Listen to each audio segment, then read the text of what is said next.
Ug another day, another mini vlog. So karong adlaw magbuhat ta og palapa. Of course, dili ta makabuhat og palapa kung dili nato ni limpyuhan daan ang mga recados niya. So nag-start na ta sa palapa pagpanit-panit ug limpyuhan sab na nato siya. Ug fast forward na human na ta og limpyo sa palapa. Kahuman ato puday na siyang hugasan. Pag humaghugas ana, ato puday na siyang ipatulo sa daan. Para pag duk-duk-duk na to ana unya, wala na tubig ba. Kapatulo ta ato ako ana puday ning prepare gihugasan ang dukdukanan. Then nagpanit ta puday kog luya pagkatahuman ato kanina puday sili ako ang hagpatan. So makita ninyo layos-layos na yun ang sili pero pwede pa na oy.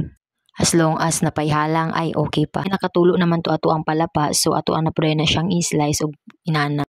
Para dili ta maglisod pag dukduk unya tag-as kaayo. Og fast forward na humanin ta og slice and then prepare na atong mga ricados. So mag-start ta diri sa luya pagdukduk. Og giuna sa na pagdukduk no kay para ang sunod dayon ani kanina mo pud si budging. Og gisunod na dan ako siya dara pagbukuan ako sa si budging ako na siyang gibutang asin para dili siya mga lagsik pagdukduk na ako. So duk lang ta darang dapita. Ako na din naghihurot daan oy. Ako na din naghihurot dira giusa na ako siya tanan kay para usara pagkuan ba. Ug gaad lang budayon kog asin dirang dapita nahantura na siyang giduk-duk dira hantod sa mahumok na siya.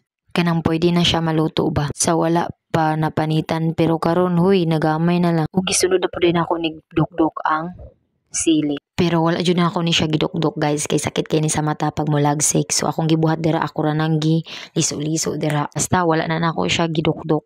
Og di arang dapita gisagol na din ako tong si budging sili pagkahuman nato nagpainit na dayon ko diri og kalaha. Og kay niinit naman nagbutang na dayon ko og oil. So gidagan-dagan na ako siya pagbutang og oil. Og kay niinit naman so ako dai nang gigisa ang luya. Og kay ni brown naman gamay ang luya ako na pud ning gisunod ang si budging og atong sili nga gisagol na.